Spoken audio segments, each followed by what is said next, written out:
नमस्कार। दिव्य हिमाचल टीवी पर मैं मोहिनी सूद आप सभी का स्वागत करती हूँ। जैसे कि आप सभी जानते हैं, दिव्य हिमाचल टीवी आपके लिए लेकर आया है खास शो जिसका नाम है डॉक्टर से मिलिए। और इसी कड़ी में आज हम फिर जुड़ गए हैं डॉक्टर अमित डवाश के साथ, जो आप सभी को आज थायराइड से संबंधित जानकारी देंगे। इसी के साथ मैं आप सभी दर्शकों को ये भी बताना चाहूँगी कि पहला एपिसोड हमारा इम्यूनिटी पर था, जिसको लेकर काफ़ी सारे प्रश्न भी दर्शकों के आए हैं, जिसका जवाब डॉक्टर अमित डवाश जाने से पहले आप सभी को ज़रूर देंगे। इसीलिए बने रहिए दिव्य हिमाचल के साथ। डॉक्टर अमित डवाश, दिव्य हिमाचल टीवी में आपका स्वागत है। धन्यवाद मोहिनी।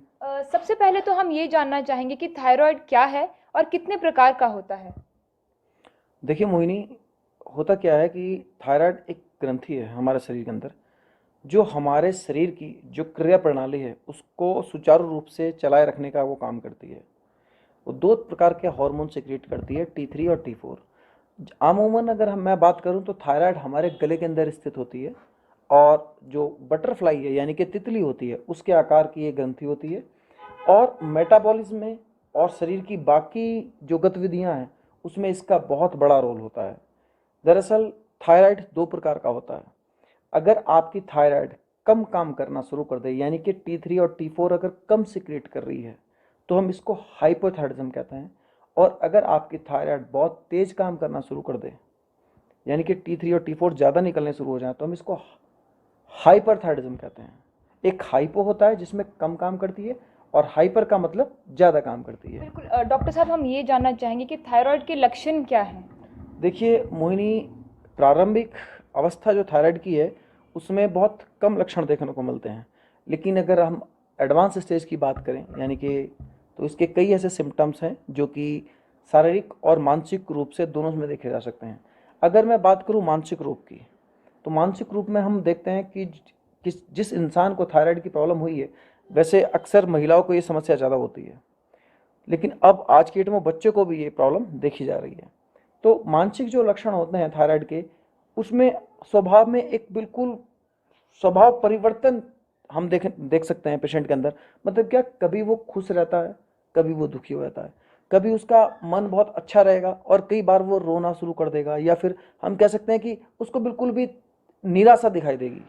और अगर एडवांस स्टेज की हम बात करें तो हाइपोथायराइडिज्म के अंदर, यानी कि जिसमें थायराइड ग्रंथि आपकी कम काम करती है, TSH आपका ज़्यादा निकलता है, उस कंडीशन में क्या होता है कि बंदा धीरे धीरे डिप्रेशन की तरफ भी चला जाता है। ठीक है, लास्ट स्टेज जो है इसकी वो डिप्रेशन है। साथ ही भुलक्कड़पन, मेमोरी जो है इसकी बहुत ज़्यादा लॉस हो जाती है पेशेंट की, जल्दी से कुछ याद नहीं रख पाता है।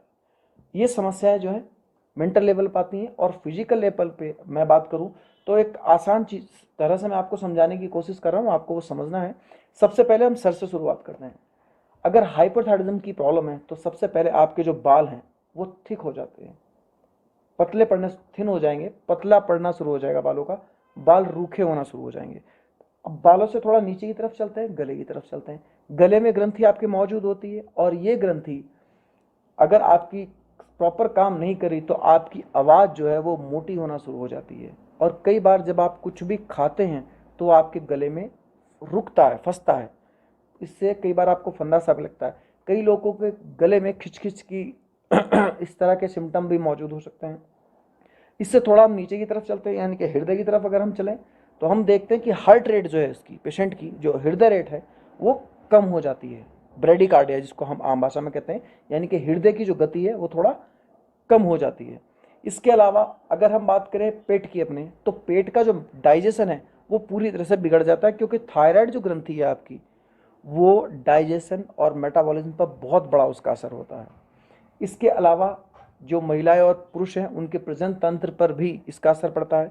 अगर किसी महिला को थायराइड की समस्या है तो वो कंसीव नहीं कर पाती। इस तरह के लक्षण महिलाओं के अंदर मौजूद होते हैं। साथ ही हम देखते हैं कि जो चेहरा है पेशेंट का, उस चेहरे पर उसके स्वेलिंग आ जाती है, सूजन आंखों के नीचे देखी जा सकती है, या चेहरा सुबह उठकर हम देखते हैं कि पेशेंट का जो चेहरा होता है वो फूला हुआ होता है। स्किन जो है वो पूरी तरह से ड्राई हो चुकी होती है, स्किन के अंदर ड्राइनेस बहुत ज़्यादा आती है। लेकिन ड्राइनेस के साथ साथ हम देखते हैं कि पेशेंट के शरीर के अंदर पानी जो है वो रुकना शुरू हो जाता है, और हमारे शरीर से पानी को बाहर निकालने का जो काम है वो हमारे गुर्दे करते हैं। मतलब क्या, अगर आपको थायराइड हो गई है तो किडनी की जो फिल्ट्रेशन है आपकी, वो भी प्रभावित होने वाली है। तो इस प्रकार से ऐसे कई लक्षण हैं थायराइड के जो बहुत मायने रखते हैं। अगर इस प्रकार के लक्षण आपके अंदर हैं, कई महिलाओं को हम देख सकते हैं कि उनके पीरियड्स जो हैं वो मिस हो जाते हैं, पीरियड सही टाइम पर नहीं आते। तो ये हाइपोथायराइडिज्म के मैं सिम्टम आपको बता रहा हूँ, और अगर इनसे विपरीत लक्षण आपको देखने को मिल रहे हैं तो वो हाइपरथायराइडिज्म के अंतर्गत बिल्कुल डॉक्टर साहब, हम ये भी जानना चाहेंगे आपसे कि यदि किसी को ये समस्याएं अभी आ रही हैं तो कौन से टेस्ट उन्हें करवाने चाहिए? देखिए मोहिनी, थायराइड का टेस्ट होता है, लैब पर आप जाएं, अपना थायराइड प्रोफाइल चेक कराएं। उसमें आपका TSH, T3 और T4 वो कंसिडर करते हैं, टेस्ट होता है, ब्लड के द्वारा टेस्ट होता है। लेकिन आप जब टेस्ट कराने जाएं तो भूखे पेट आपको जाना है।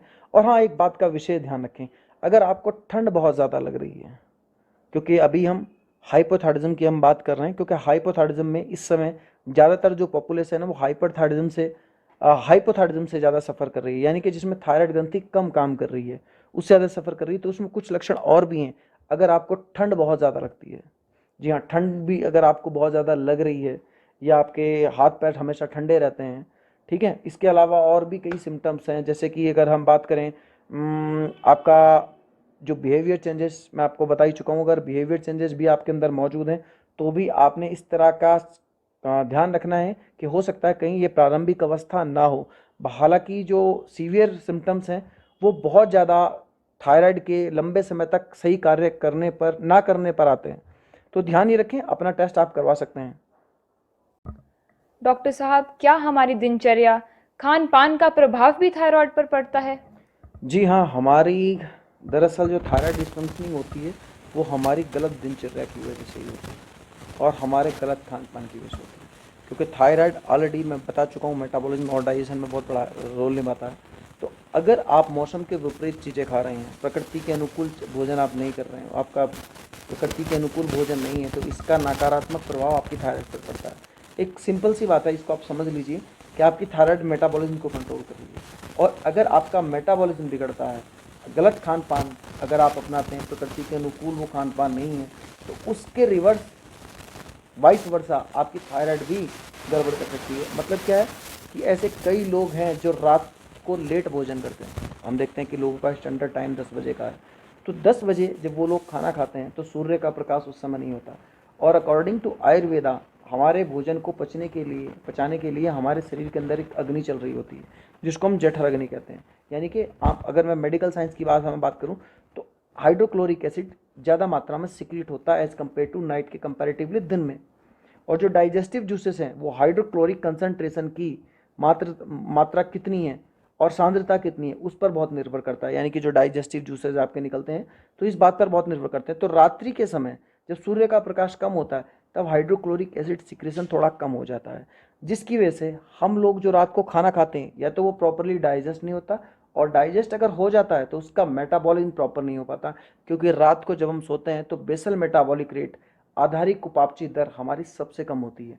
तो अक्सर आपने देखा होगा, अगर किसी को डायबिटीज़ है तो डॉक्टर्स कहते हैं कि अगर आपका फास्टिंग हाई रहता है तो आप सुबह एक्सरसाइज करें।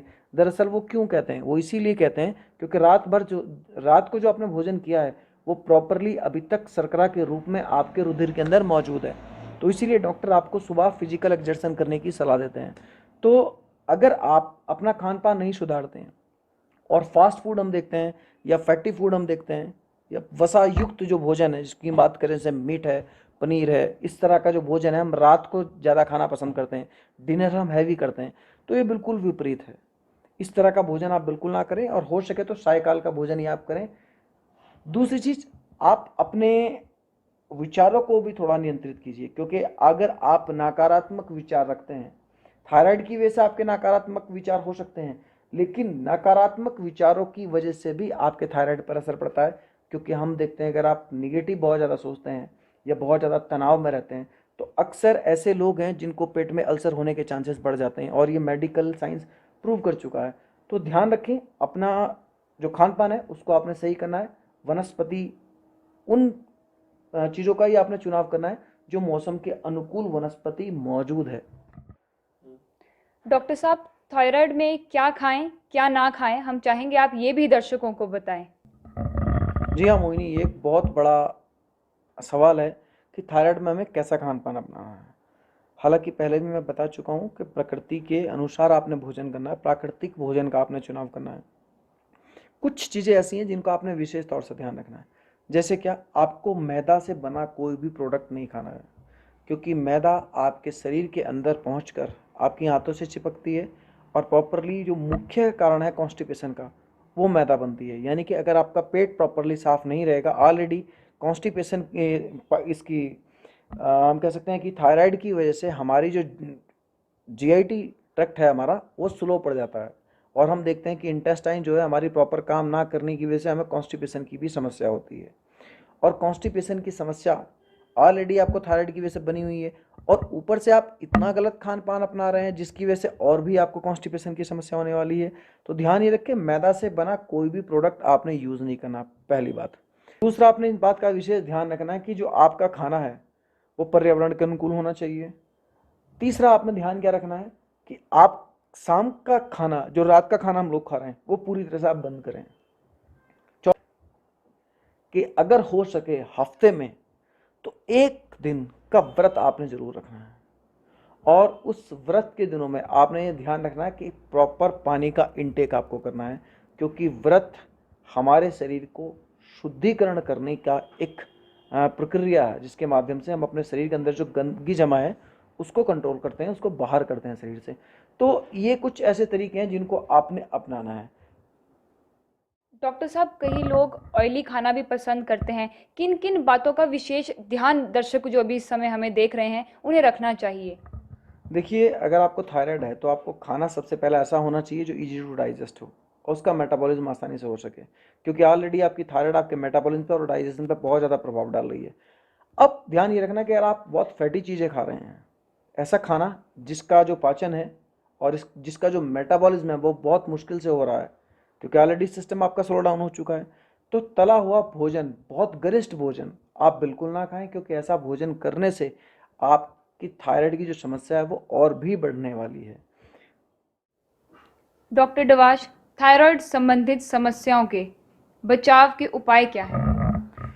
देखिए, सबसे पहले अगर आपको थायराइड हो जाती है, ठीक है, तो आपने किन चीज़ों का क्या उपाय आपने अपनाने हैं जिसकी वजह से प्रॉब्लम आपको आगे ना बढ़े, एक इस बात का ध्यान रखना है। दूसरा ये कि आप इस प्रॉब्लम से बचे रहें, ठीक है, आपको प्रॉब्लम ये ना हो। इन दोनों चीज़ों के लिए मैं आज आपको कुछ ऐसे टिप्स दे रहा हूँ जिनको आपने फॉलो करना है। सबसे पहले तो आपने सुबह उठकर 1 लीटर पानी पर डे पीना है। हल्का गुनगुना पानी हो जिसको पीने के बाद हम देखते हैं कि आपकी बॉडी जो है डिटॉक्सीफाई होती है, पूरी तरह से आपका मल जो है वो साफ़ होता है।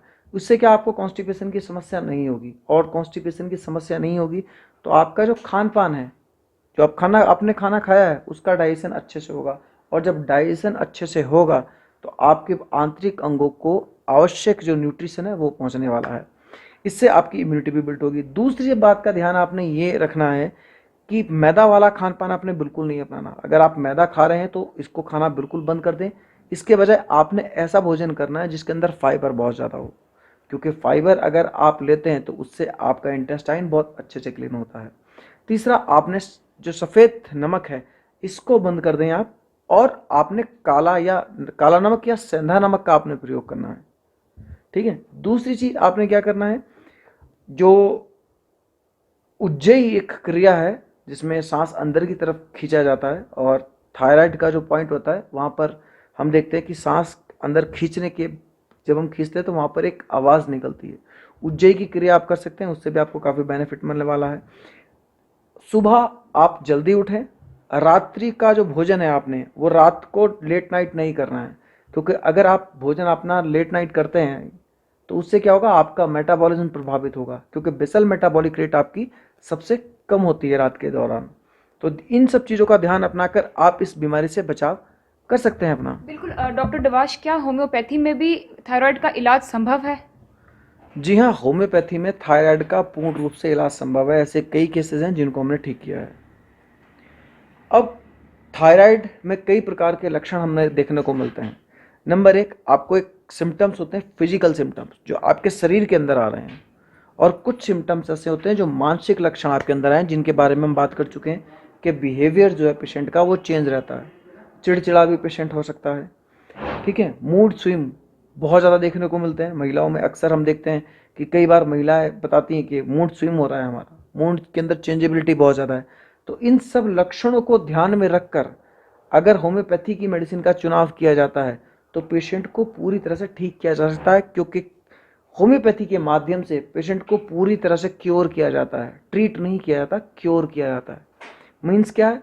इसका मतलब ये है कि आप शारीरिक और मानसिक रूप दोनों रूप से ही आप ठीक होते हैं। इसी के साथ दर्शकों, आज हमारे साथ जुड़े थे डॉक्टर अमित डवाश, जिन्होंने आप सभी को थायराइड के बारे में जानकारी दी है।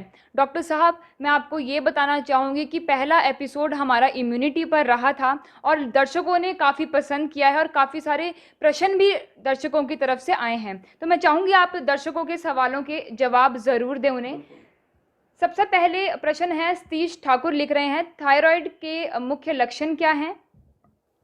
थायराइड के मुख्य लक्षण ऑलरेडी हम अपने प्रोग्राम के माध्यम से आपको बता ही चुके हैं, जो आपने अभी सुना ही है। बिल्कुल। अंशु शर्मा विजय कुमार लिख रहे हैं, विटामिन सी दिन में कितनी बार खानी चाहिए? क्या विटामिन सी खाने से शरीर पर कोई प्रभाव भी पड़ता है? देखिए, विटामिन सी कितनी बार खानी चाहिए ये कहना तो उचित नहीं है, लेकिन हाँ, इसकी मात्रा निर्धारित आप कर सकते हैं। ज़्यादा लंबे समय तक आप विटामिन सी का सेवन ना करें, क्योंकि आपके शरीर के अंदर जितनी आवश्यकता है उसी के अनुसार आपने किसी भी चीज़ को लेना है, क्योंकि कोई भी चीज़ आपके शरीर को फ़ायदा और नुकसान दोनों कर सकती है। बिल्कुल। डॉक्टर अमित, इसी के साथ खेमराज पाल हमारे साथ जुड़े थे, उन्होंने लाइव स्ट्रीम आपकी देखी थी। उन्होंने लिखा है कि इम्यूनिटी को बूस्ट करने के लिए कोई सप्लीमेंट ले सकते हैं क्या? देखिए, अगर आप कोई सप्लीमेंट लेना चाह रहे हैं तो आपको विशेष तौर से ध्यान ये रखना होगा कि आज की डेट में बहुत फूड इंडस्ट्री ऐसी हैं, जैसे एमवे है और कई कंपनियां ऐसी हैं, इनके फूड सप्लीमेंट आते हैं। क्योंकि आज की डेट में जो न्यूट्रिशन है वो ऑलरेडी उसकी डेफिशिएंसी हो चुकी है, तो हमारी जो आंतरिक ग्रंथियां वो प्रॉपर काम नहीं कर रही होती। तो हाँ, आप कोई भी प्रोडक्ट ले सकते हैं, ऐसा प्रोडक्ट, लेकिन वो नेचुरल होना चाहिए, ऑर्गेनिक होना चाहिए। बिल्कुल। इसी के साथ राकेश का प्रश्न है, इम्यूनिटी सिस्टम के लिए एक्सरसाइज करनी चाहिए क्या? जी हाँ, बिल्कुल राकेश जी, इम्यूनिटी को बढ़ाने के लिए आपको एक्सरसाइज करना बेहद ज़रूरी है, क्योंकि इम्यून सिस्टम आपका तभी काम करता है जब ऑक्सीजन पर्याप्त मात्रा में आपके शरीर के अंदर पहुंचती है। लेकिन इसके साथ साथ अच्छा भोजन आपको जरूर करना है। बिल्कुल। इसी के साथ दर्शकों, मुझे उम्मीद है आपको आपके सवालों के जवाब ज़रूर मिल गए होंगे। आप सभी को मैं ये बताना चाहूँगी कि अगला एपिसोड हमारा ब्लड प्रेशर पे रहेगा और थायराइड से संबंधित यदि कोई प्रश्न आपके मन में आ रहे हों तो ज़रूर कमेंट बॉक्स में कमेंट कीजिएगा, ताकि डॉक्टर अमित डवाश आपके सवालों के जवाब दे सकें।